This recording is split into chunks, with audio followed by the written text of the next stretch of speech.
Assalamualaikum warahmatullahi wabarakatuh. Bismillahirrahmanirrahim. Innal hamdalillah nahmaduhu wa nasta'inu wa nastaghfiruh. Wa na'udzubillahi min shururi anfusina wa min sayyiati a'malina. Man yahdihillahu fala mudhillalah wa min yudhlilhu fala hadiyalah. Asyhadu an la ilaha illallah wa asyhadu anna Muhammadar Rasulullah. Allahumma sholli ala Muhammad wa ala ali Muhammad amma ba'du. Adik-adik sekalian, alhamdulillah kita bertemu di pertemuan selanjutnya tentang mata kuliah pendidikan Pancasila, yaitu Pancasila sebagai sistem etika dan politik dan ideologi negara. Nah, ini adalah materi kita pada hari ini. Nah, untuk tidak memperpanjang mukadimah kita, mungkin saat ini videonya berada di YouTube walaupun ini rekaman Google Meet. Nah, insya Allah kita akan segera mulai perkuliahan kita pada hari ini. Oke.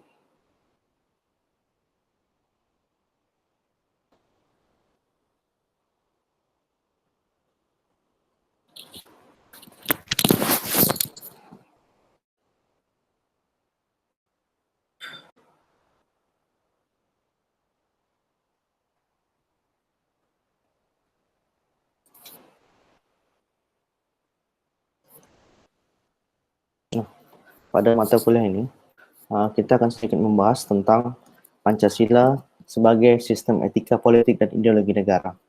Nah, Pancasila dan etika itu adalah dua hal yang tidak dapat sama-sama atau tidak dapat dipisahkan karena sama-sama mengajarkan tentang nilai-nilai yang mengandung kebaikan. Nah, etika Pancasila adalah etika yang mendasarkan pada penilaian baik dan buruknya pada nilai-nilai Pancasila tersebut. Nah, yang paling dilihat apa dari etika Pancasila ini? Yaitu adalah nilai ketuhanan, yaitu nilai kemanusiaan, nilai persatuan, kemudian nilai kerakyatan yang dipimpin oleh hikmat serta kebijaksanaan dan permusyawaratan perwakilan. Nah, selanjutnya adalah dan nilai keadilan. Nah, kemudian kita lihat lagi. Selanjutnya adalah suatu perbuatan yang dikatakan baik dan buruk apabila tidak bertentangan dengan nilai-nilai Pancasila tersebut. Nah, tapi bagaimana kita meninggikan nilai-nilai yang ada menjadi suatu hal yang memberikan manfaat kepada orang lain. Nah, kemudian nilai-nilai Pancasila tersebut meskipun merupakan kristalisasi nilai yang hidup dalam realitas nasional kita, realitas sosial kita, keagamaan maupun adat dan kebiasaan dan kebudayaan bangsa Indonesia. Sebenarnya kita harus melihat juga nilai yang dapat universal, atau dapat diterima oleh siapapun dan kapanpun. Nah, etika Pancasila ini atau etika politik Pancasila ini berbicara tentang nilai-nilai yang sangat mendasar dalam kehidupan manusia tersebut. Nah,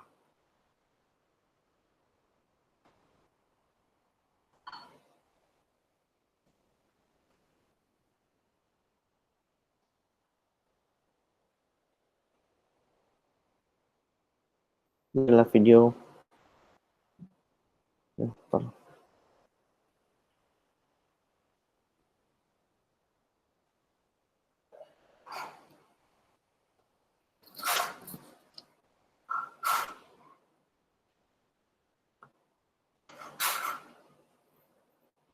Sedikit video yang akan menyaksikan tentang kisah inspiratif di balik terciptanya Lego. There was once a poor carpenter named Ole.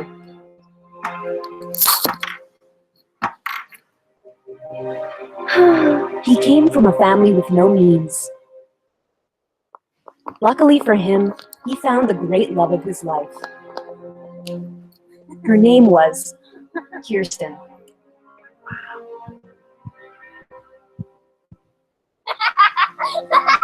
Ole and Kirsten had 4 sons together.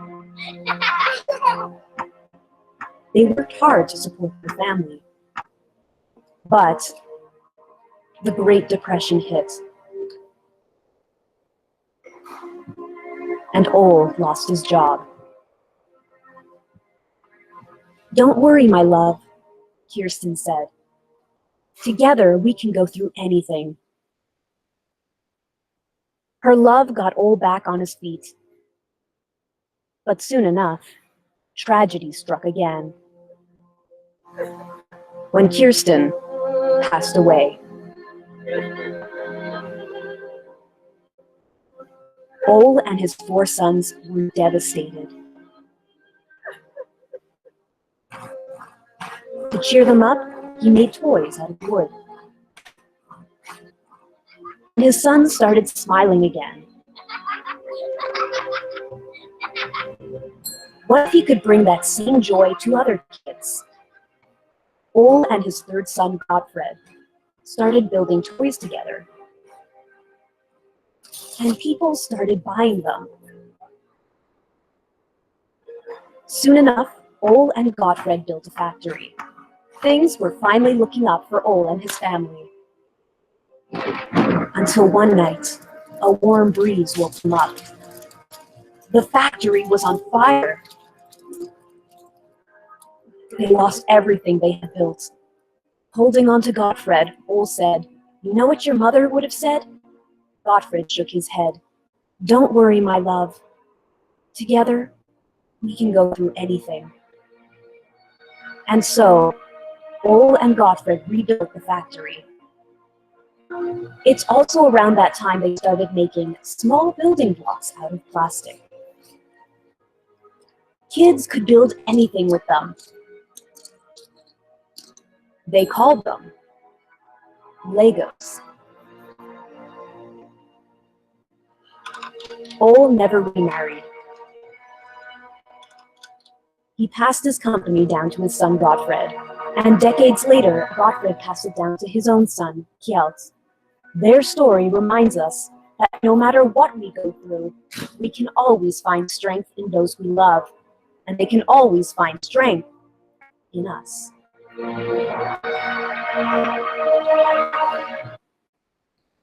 Nah, tadi ada kisah tentang Lego. Nah, bagaimana tentang bahwa saling menguatkan atau keluarga itu menguatkan satu sama lain sehingga Lego itu terus berkembang. Nah, kalau kita lihat awal Pancasila telah menjadi kesepakatan nasional bangsa Indonesia sebagai dasar negara kesatuan Republik Indonesia. Meskipun dalam upaya implementasi atau penerapannya mengalami berbagai hambatan. Nah, gerakan reformasi coba contohnya yang digulirkan sejak tumbangnya tahun 98 Presiden Soeharto, kekuasaan pemerintahannya. Nah, pada hakikatnya merupakan suatu tuntutan untuk melaksanakan demokrasi atau demokratisasi di segala bidang. Nah, dari tumbangnya kekuasaan itu. Nah, kemudian menegakkan hukum dan keadilan, menegakkan hak asasi manusia atau HAM, memberantas korupsi, kolusi, dan nepotisme atau KKN, dan melaksanakan otonomi daerah dan perimbangan keuangan antara pemerintah daerah dan pemerintah pusat. Nah, serta menata kembali nih peran yang dimiliki oleh TNI dan Polri. Nah, dalam perkembangannya nih, reformasi yang sebenarnya memang amat diperlukan, namun sebagian masyarakat seperti lepas kendali dan tergelincir dalam perilaku yang anarkis, timbul berbagai konflik di negara kita, konflik sosial yang tidak kunjung teratasi. Nah, dan bahkan di berbagai daerah timbul gerakan yang mengancam persatuan dan kesatuan bangsa serta keutuhan NKRI tersebut. Nah, bangsa Indonesia sedang dilanda krisis multidimensional di segala aspek kehidupan masyarakat dan bangsa. Bahkan menurut beberapa pakar nih dan pemuka masyarakat yang sangat serius adanya krisis moral, yaitu masyarakat dan bangsa sedang mengalami demoralisasi. Nah, hal ini nih yang sebenarnya dapat dihindari apabila nih setiap anggota masyarakat, utamanya penyelenggara negara, pemerintah dan para elit politik dalam melaksanakannya tuh gerak ketika di era reformasi ini yang secara konsekuen lah, yang dengan gerakan yang reformasi secara konsekuen dan komitmen itu. Gunanya apa? Untuk mewujudkan masa depan yang diciptakan oleh negara kita. Indonesia ini senantiasa berdasarkan pada apa? Pada kesadaran dan komitmen dari penyelenggara negara yang paling utama. Nah, komitmen yang kuat terhadap pembukaan Undang-Undang Dasar 45 seperti hari Senin itu selalu kita bacakan ketika upacara gitu kan. Nah, yang di dalam Undang-Undang 45 itu berisi apa? Mengandung nilai-nilai Pancasila yang dijadikan pedoman. Nah, seperti itu. Nah, kemudian kalau kita lihat lagi nih, etika tadi itu mengenai tentang bagaimana masalah tentang berdirinya kemudian atau NKRI tersebut dalam masalah demoralisasi itu kan. Nah, karena krisis moral. Nah, kita balik ke etika. Etika itu merupakan cabang falsafah sekaligus merupakan cabang dari ilmu kemanusiaan atau humaniora. Kemudian etika itu sebagai falsafah membahas sistem dan pemikiran dasar tentang ajaran dan pandangan moral. Etika itu sebagai cabangan ilmu yang membahas bagaimana dan mengapa kita mengikuti suatu ajaran moral tertentu. Nah, etika sosial juga meliputi cabang etika yang lebih khusus seperti etika keluarga, etika profesi, etika bisnis, etika lingkungan, etika pendidikan, dan etika kedokteran, etika jurnalistik, etika seksual, dan etika politik tersebut. Nah, Pancasila, kalau itu kan etika itu cabang ilmu bagaimana kita dan mengapa kita mengikuti suatu ajaran moral tertentu tuh. Itu cabang yang banyak membahas yang saya bilang etika sosial itu meliputi apa aja. Nah, kemudian Pancasila itu merupakan nilai dasar yang menjadi pedoman hidup bagi bangsa Indonesia. Nah, nilai-nilai dasar yang kemudian ini melahirkan 4 kaidah kalau dilihatnya. Nah, penuntun hukum yang harus dijadikan pedoman dan dalam pengembangan hukumnya itu.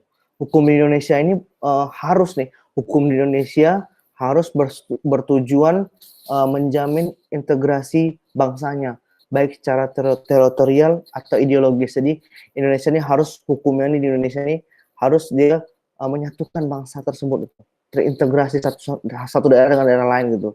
Nah, baik secara wilayah maupun secara pemikirannya gitu. Nah, itu karena harusnya untuk memiliki etika dan moral tersebut. Nah, Pancasila itu selain hukumnya harus diatur bertujuan untuk integrasi bangsa, Pancasila hukumnya sebagai hukum dasar juga. Pancasila itu sebagai hukum dasar kalau kita lihat harus mampu nih menjadi acuan nih, karena dia kan living spirit negara. Pancasila ini harus mampu menjadi dasar hukum yang mampu menjadi acuan-acuan sebagai aturan-aturan hukum yang lahir dari yang sebelumnya oleh penyelenggara negara atau wakil rakyat tersebut. Nah, Pancasila ini harus memegang peranan nih dalam perwujudan sebuah sistem. Jadi Pancasila itu harus muncul nih dalam peranannya untuk membangun sebuah sistem atau sebuah sistem etika yang baik di negara ini gitu. Kenapa gitu? Karena di setiap saat di mana saja kita berada, kita tuh diwajibkan untuk menerapkan perilaku etika seperti yang cantum dalam sila kedua Pancasila tersebut, yaitu ada apa? Yaitu kemanusiaan yang adil dan beradab. Nah, yang mana tidak dapat dipungkiri bahwa kehadiran Pancasila ini dalam membangun etika bangsa ini sungguh sangat diperlukan. Nah, seperti itu. Kemudian kita lanjutkan lagi, Pancasila. Jadi Pancasila itu berasal dari 2 kata, panca dan sila. Kita review lagi nih. Panca artinya 5 kan, sedangkan sila itu artinya dasar. Jadi peraturan dan tingkah laku yang baik atau yang penting atau senonoh. Jadi Pancasila itu adalah 5 dasar yang dijadikan acuan dalam bersikap dan bertingkah laku masyarakat Indonesia. Jadi intinya Pancasila itu adalah dasar yang dijadikan acuan dan bersikap dan bertingkah laku di negara kita ini. Nah, seperti itu. Kemudian kita nengok lagi nih, ketika ada sistem Pancasila. Nah, sistem Pancasila yaitu adalah sistem nilai. Nah, sistem nilai Pancasila itu dalam Pancasila adalah suatu kesatuan nilai-nilai yang dalam Pancasila yang saling berkaitan satu sama lain, tidak dapat dipisahkan ataupun ditukar tempatnya atau ditempatkan karena saling berkaitan satu dengan yang lainnya. Jadi sistem itu adalah suatu kesatuan, nama sistem kan, sistem suatu kesatuan yang terdiri dari apa? Komponen-komponen, kalau bahasa dasar kan, komponen atau elemen-elemen yang digabungin. Jadi baru disebut sistem. Jadi adanya sistem itu kesatuan dari komponen, sehingga ketika ada manusia, ada negara, ada manusia, ada negara, ada wilayah, kemudian ingin merdeka, jadi ada suatu komponen dan elemen yang digabungkan gitu, sehingga terhubung bersama, sehingga memudahkan aliran informasi, materi, energi, dan mencapai suatu tujuan. Jadi kenapa kita menafsirkan dasarnya gitu? Ya harus dasarnya Pak karena seperti itu gitu. Nah, dasarnya seperti itu. Nah, lanjutkan lagi. Nah, nilai-nilai dalam sistem Pancasila. Pertama, nilai ketuhanan. Secara hierarkis, nilai-nilai Pancasila yang pertama adalah nilai ketuhanan. Itu secara hierarkis nilai ini dikatakan sebagai nilai tertinggi karena menyangkut nilai yang bersifat mutlak. Jadi seluruh nilai kebaikan ini diturunkan dari nilai yang ini nih, nilai ketuhanan ini. Nah, suatu perbuatan yang dikatakan baik, nah itu apabila tidak bertentangan dengan nilai, tidak bertentangan yang dikatakan baik itu tidak bertentangan dengan nilai, tidak bertentangan dengan kaidah, tidak bertentangan dengan hukum Tuhan atau hukum Allah Subhanahu wa taala. Jadi perlulah kita dalam kaidah ini pandangan yang sedemikian, dalam artian pandangan ini kalau dilihat adalah bagaimana dapat dibuktikan bahwa setiap perbuatan yang mengandung unsur melanggar nilai, melanggar kaidah, melanggar hukum Tuhan, baik itu kaitannya dengan hubungan kasih sayang antar sesama, akan menghasilkan, kalau kita lihat, akan menghasilkan konflik dan permusuhan. Dan jadi kita tengok, jadi kalau dia melanggar itu, bahkan dia akan menghasilkan konflik ketika dari nilai ketuhanan itu dilanggar gitu.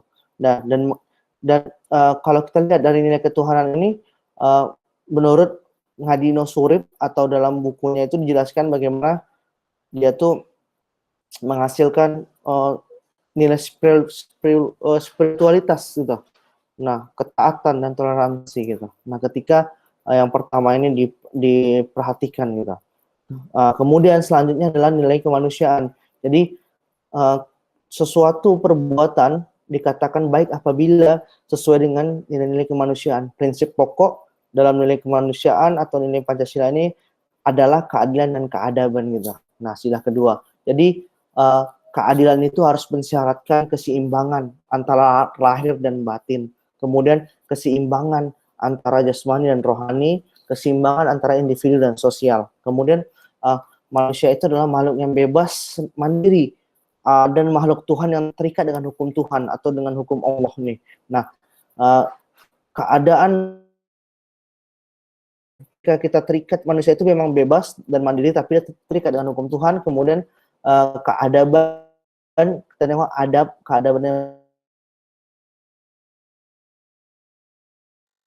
kita, bagaimana keunggulan manusia itu lebih unggul daripada makhluk lainnya gitu. Karena makhluk seperti hewan dan tumbuhan, tentu manusia lebih berakal dan lebih bisa memilih hidupnya gitu. Sehingga dia diperbandingkan dengan benda tak hidup pun dia lebih besar karena dia memiliki kebebasan, kemudian keseimbangan antara lahir batin, keseimbangan jasmani dan rohani, kemudian individu dan sosialnya gitu. Karena itu kita harus lihat bagaimana suatu perbuatan dikatakan baik apabila sesuai dengan nilai-nilai kemanusiaan. Tadi kan nilai ketuhanan, yang paling utama nilai ketuhanan. Kemudian apakah sesuatu itu baik dinilai dari nilai-nilai kemanusiaan yang didasarkan pada apa?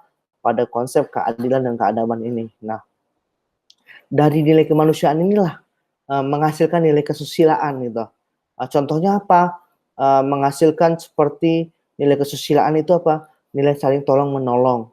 Terus adanya penghargaan antar satu manusia dengan manusia lain, saling menghargai. Jadi memberi hadiah, saling memuji, menghargai, itu tuh akan membuat suatu nilai kemanusiaan itu hidup, serta penghormatan terhadap dia, terhadap pahlawan kita, dengan tidak menjadi laki-laki yang lemah, karena pejuang kita untuk memerdekakan negara ini tidak gampang. Tidak diberikan kita kemerdekaan, tapi kita memperjuangkan kemerdekaan gitu.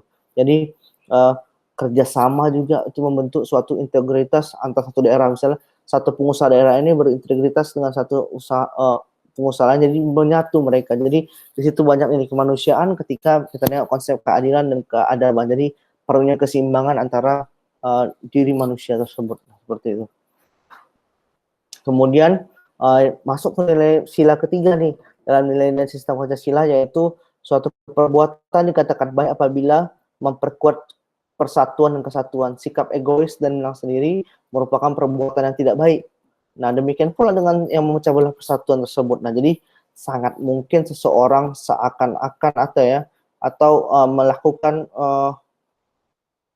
mengatasnamakan agama misalnya. Namun apabila perbuatan tersebut dapat memecah persatuan, maka menurut pandangan etika ini dalam menilai persatuan ini uh, merupakan perbuatan yang tidak baik gitu. Nah, jadi intinya ketika kita kalau kita ingin bersatu, saling toleransi.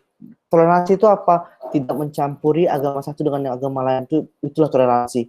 Jadi toleransi itu sudah dilakukan 75 tahun lalu gitu. Nah, dari negara kita. Baru sekarang aja konflik-konflik di antara 5 tahun terakhir ini, konflik-konflik tentang keagamaan. Sebenarnya satu kuncinya, yaitu toleransi antara tidak mencampuri ibadah agama lain dengan agama lain. Jadi pisahkan agama antara berbeda agama tapi tetap saling berteman dan saling menghargai tapi tidak mencampuri, karena mencampuri itu awalnya kebingungan dan harus bersatu gitu. Karena agama tidak bisa disatukan gitu, tapi saling menghargai, saling bertoleransi itu apa? Tidak mencampuri satu agama lain dengan agama lainnya. Nah, seperti itu. Kemudian yang keempat tadi adalah nilai kerakyatan. Nah, nilai kerakyatan dalam kaitannya dengan kerakyatan terkandung nilai-nilai yang sangat penting, yaitu nilai hikmat atau kebijaksanaan dan permusyawaratan. Nah, jadi intinya dalam sila keempat ini adalah kata hikmat atau kebijaksanaan yang berorientasi pada tindakan yang mengandung nilai kebaikan tertinggi nih kalau kita nengok nilai kerakyatan ini. Nah, atas nama apa? Atas nama mencari kebaikan. Jadi pandangan minoritas atau orang-orang minoritas itu belum tentu kalah dibandingkan dengan pandangan mayoritas itu. Kita mayoritas Islam, tapi yang non Islam juga gimana di negara kita? Ya karena negara demokrasi, jadi dibuat mencari kebaikan atau pandangan itu tidak bisa langsung dibanding-bandingkan gitu. Kenapa gitu? Karena kalau kita patuh dengan nilai ketuhanan, kalau orang itu berkata jujur dan benar, walaupun dia bukan seorang minoritas, ya tetap kita harus hargai itu. Harus tetap ambil pendapatnya gitu. Kenapa? Karena dia memberikan yang terbaik untuk persatuan. Nah, seperti itu gitu. Nah, bukan seperti budaya barat yang seperti gaya hidup seks bebas, gaya hidup penampilan yang membuat pengeluaran besar tapi penghasilannya kecil. Nah, seperti itu. Seperti gaya hidup juga itu berbahaya bagi nilai kehidupan dan nilai kerakyatan juga, seperti itu gitu. Nah, jadi intinya kalau kita lihat ketika perbuatan itu di sila keempat ini, ketika belum tentu baik suatu perbuatan itu, apabila disetujui dan bermanfaat bagi orang banyak, bermaslahat lah gitu. Nah, namun perbuatan itu wajib untuk dimusyawarahkan dulu tuh. Nah, jadi ada nggak hikmah dan kebijaksanaan dari sebuah keputusan itu gitu. Nah, seperti yang baru ini tentang Undang-Undang Cipta Kerja atau Omnibus Law. Itu bagaimana? Dari sisi penyelenggara negara bilang itu positif, tapi dari sisi pekerja adalah negatif. Nah, seperti itu. Itu perlu didiskusikan dan musyawarahkan. Tidak bisa main cepat-cepat untuk menentukan kebijakan terhadap rakyat, sementara rakyat yang minoritas atau bukan penyelenggara negara atau sebagai warga negara yang memiliki pekerjaan swasta, dia punya suara dan punya pendapat karena dia merasakan kehidupannya sendiri, seperti itu. Dan wakil rakyat harus mendengarkan itu gitu. Nah, jadi dari nilai kerakyatan ini akan menghasilkan nilai-nilai yang menghargai perbedaan, kesetaraan dan lain-lain. Jadi itulah maksud dari nilai-nilai poin nilai kerakyatan ini. Nah, kalau kita lihat nilai keadilan yang kelima adalah apabila dalam sila kedua disebutkan kata adil, maka konteks tersebut adalah konteks selaku manusia individu. Adapun nilai keadilan pada sila kelima itu berbeda, diarahkan kepada konteks sosial yang umum. Nah, secara perbuatan dikatakan sebaik apabila sesuai dengan prinsip keadilan dan masyarakat. Nah, untuk itu kita perlu perhatikan bahwa keadilan itu merupakan kebajikan atau kebajikan utama nih bagi setiap orang atau pribadi masyarakat. Jadi keadilan itu mengandaikan sesama orang sebagai partner atau mitra yang bebas dan sama-sama derajat di mata orang lain, sama derajat semua. Jadi mau kaya mau miskin seperti itu seharusnya gitu. Jadi dan nilai inilah yang berkembang dari perbuatan luhur dulu, kemudian mencerminkan sikap dan suasana yang kekeluargaan dan kegotong royongan. Jadi untuk itu dibutuhkan kita sikap yang adil terhadap sesama. Itu yang paling penting dalam sila kelima ini. Nah, menjaga keseimbangan antara hak dan kewajiban. Hak dan kewajiban mau itu dalam sistem bisnis maupun dalam sebagai kepala rumah tangga, itu harus ada hak dan kewajibannya. Sebagai pebisnis, ketika dia melakukan prestasi, dia harus memenuhi prestasi tersebut.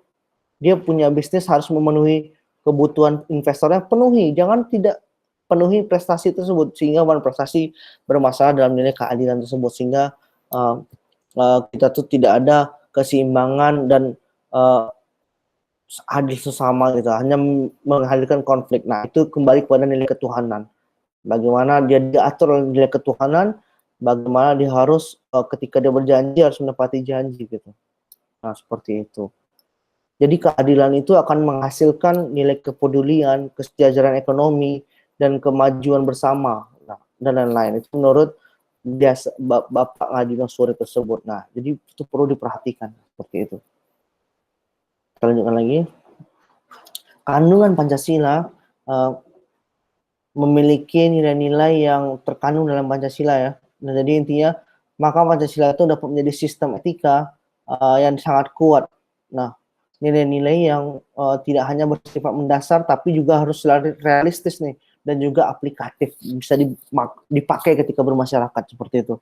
Nah, nilai-nilai Pancasila ini merupakan nilai-nilai yang ideal yang sudah ada dalam cita-cita Indonesia untuk yang harus mewujudkan dalam realitas kehidupan. Nah, nilai-nilai Pancasila ini apabila benar-benar dipahami, dihayati, dan mampu diamalkan, tentu mampu menurunkan angka korupsi, angka kasus korupsi. Nah, seperti itu dahsyatnya ketika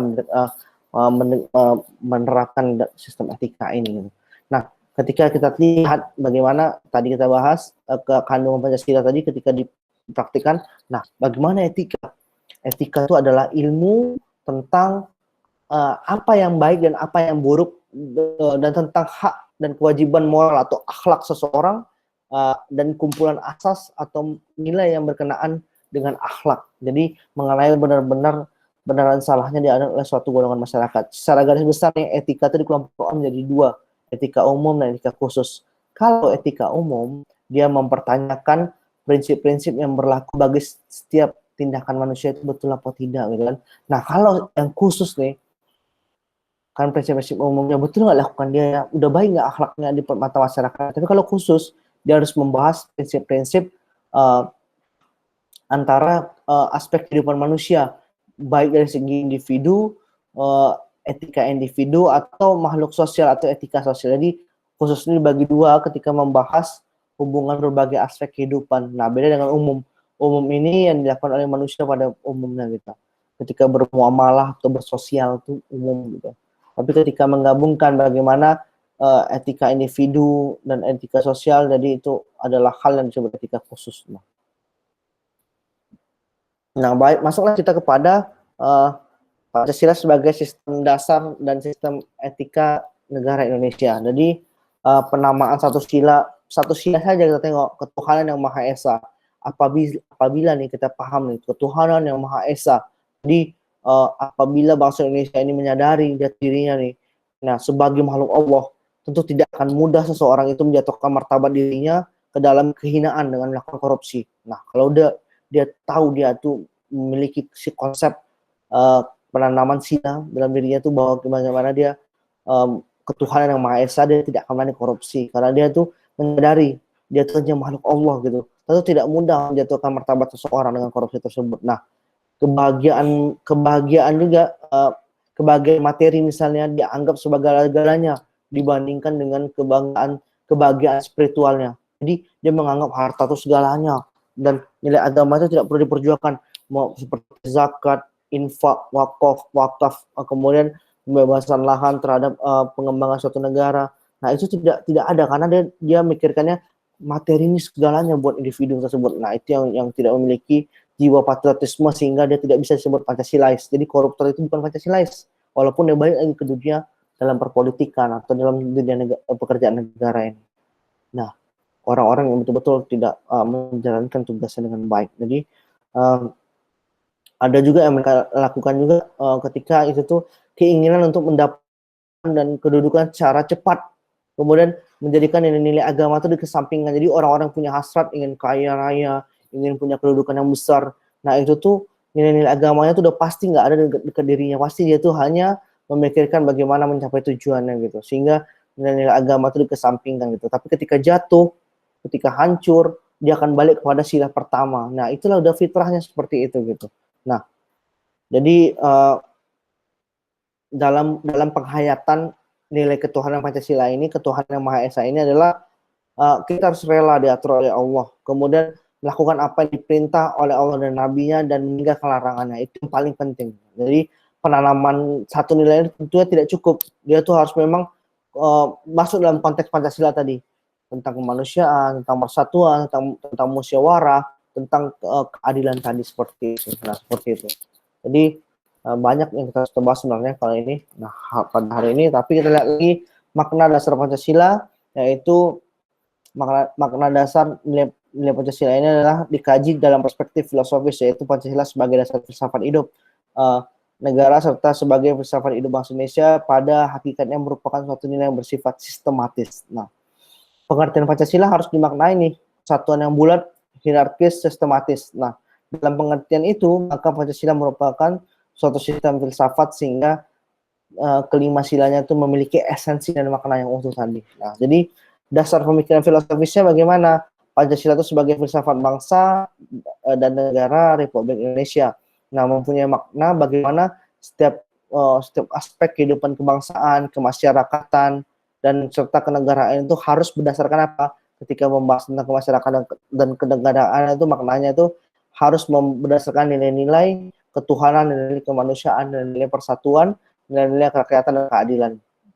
Nah, titik tolaknya pandangan itu adalah negara adalah suatu persekutuan. Jadi kita tengok negara adalah suatu persekutuan, negara adalah suatu persekutuan, sehingga manusia itu hidup di dalam negara itu, kemudian adanya organisasi kemasyarakatan manusia tersebut. Nah, jadi titik tolaknya seperti itu gitu, terhadap yang namanya sistematis tadi kan, yang utuh dalam filosofinya ketika menjalankan negara tersebut. Jadi yang perlu dipahami, nilai-nilai Pancasila itu timbul dari bangsa Indonesia sehingga bangsa Indonesia itu terinspirasi sebagai kausa materialis. Jadi kausa materialis itu apa?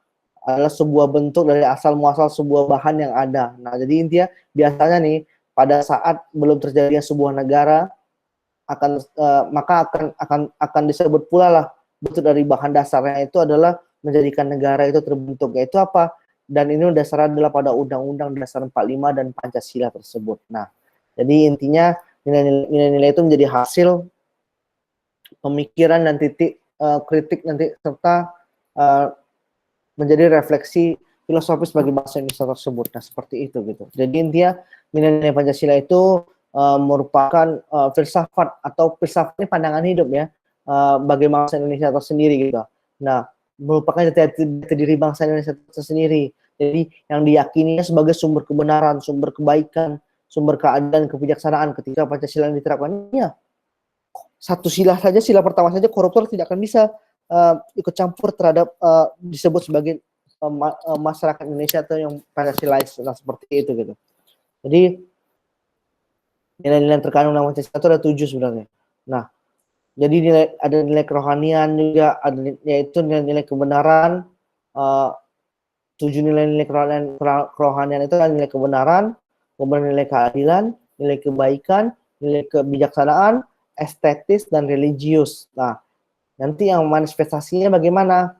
Yang sesuai dengan hati nurani dan budi nurani bangsa Indonesia sendiri. Karena apa? Karena bersumber pada pribadian bangsa. Jadi oleh karena itu Pancasila yang diambil dari nilai-nilai luhur ini, bangsa Indonesia ini pada dasarnya bersifat apa? Kalau kita tarik kesimpulan, pada dasarnya kita ini adalah manusia yang masyarakat negara Indonesia yang religius, kemudian yang berkemanusiaan, yang persatuan, kemudian demokrasi dan keadilan. Jadi di samping itu Pancasila bercirikan asas kekeluargaan dan gotong royong. Nah, serta pengakuan hak atas individu tersebut. Nah, Nah, jadi Pancasila sebagai etika ini adalah bagaimana diketahui norma hukum positif. Jadi kita harus pahami bagaimana sila-sila itu merupakan suatu sistem nilai. Sila-sila yang ada 5 sila itu adalah sistem nilai yang artinya apa? Artinya setiap sila memang mempunyai nilai sendiri yang akan tetapi mereka saling berhubungan. Nah, saling berketergantungan secara sistematik. Kemudian di antara nilai satu dengan sila satu, sila lainnya saling berhubungan dan memiliki tingkatan tersendiri gitu. Nah, seperti itu. Nah, oleh karena itu kaitannya dengan nilai-nilai etika kita lihat bagaimana terkandung dalam Pancasila ini merupakan sekumpulan nilai yang diangkat dari prinsip-prinsip dan nilai hidup yang ada dan berkembang di masyarakat. Nah, jadi masyarakat itu harus memegang nilai-nilai tersebut. Nah, gitu. Nah, yaitu berupa nilai religius, nilai adat istiadat, kebudayaan, kemudian setelah disahkannya menjadi dasar negara, nah terkandung dalamnya nilai kenegaraan tersebut. Nah, seperti itu. Nah, jadi intinya dalam kedudukan kedudukannya sebagai dasar filsafat negara atau pandangan hidup negara kita, filsafat Pancasila ini atau etika ini, nah dasarnya harus menjadi satu norma yang merupakan pedoman kita atau pelaksanaan dalam kenegaraan ini gitu, bahkan kebangsaan kemasyarakatan gitu. Ketika seorang pegawai negeri sipil atau aparat pegawai pemerintah, mereka sudah mengikrarkan dirinya untuk berkontribusi terhadap negara dan digaji negara selama 8 jam sehari bekerja, dari jam 8 sampai jam 3 sore misalnya. Nah, jam kantornya. Dia harus amanah. Agar apa? Agar negara kita itu memiliki berkah dan kehidupan kita itu memang betul-betul menjadi keadilan dan sistem kemanusiaan itu hidup. Karena mereka itu apa? Mereka udah tekad dengan perjanjian negara.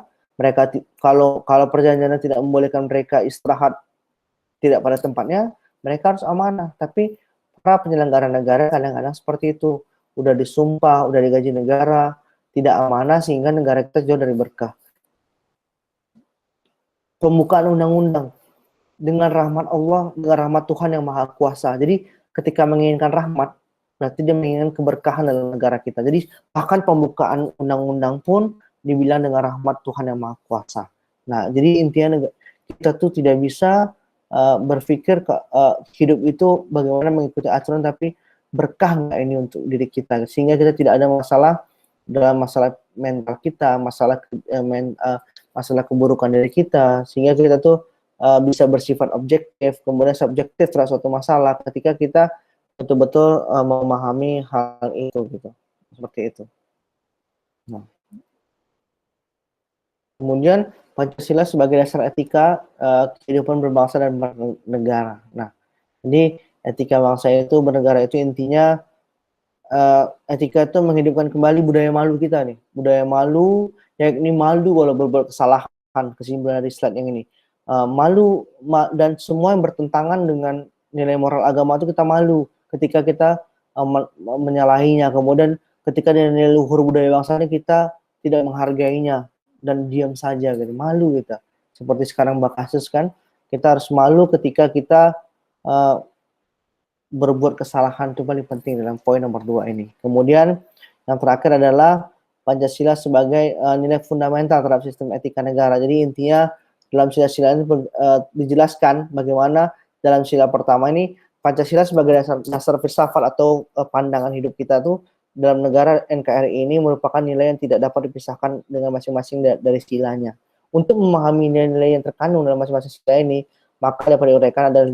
Yang pertama, Tuhan yang Maha Esa meliputi dan menjiwai keempat sila lainnya. Nah, yang pertamanya adalah dalam sila ini terkandung bahwa nilai bahwa negara itu didirikan adalah dengan tujuan dari manusia sebagai makhluk Tuhan itu. Nah, jadi dengan bentuk apresiasi dan menghargai penciptaan Tuhan ini mendirikan negara ini, makanya dia terkandung nilai-nilai yang pendirian negara ini. Kemudian nomor 2 itu adalah kemanusiaan dan beradab, yaitu kemanusiaan yang berasal dari kata manusia, yaitu makhluk yang berbudaya dan memiliki potensi pikir, rasa, karsa, dan cipta. Jadi intinya potensi yang mendukung manusia, potensi yang mendudukkan manusia, nah dengan pada tingkatan martabat yang tinggi dan menyadari nilai-nilai dan menyadari norma-norma tersebut. Nah, kemanusiaan dapat diartikan sebagai hakikat dari sifat-sifat khas manusia yang sesuai dengan yang sesuai dengan martabatnya gitu. Manusia itu martabatnya, harga diri manusia itu perlu dihargai, jangan tidak menghargai, apalagi kita merasa tidak perlu orang miskin di negara ini atau orang yang tidak bisa berkuliah itu tidak penting bagi negara kita. Ternyata itu bukan sikap yang baik untuk dilakukan oleh sebagai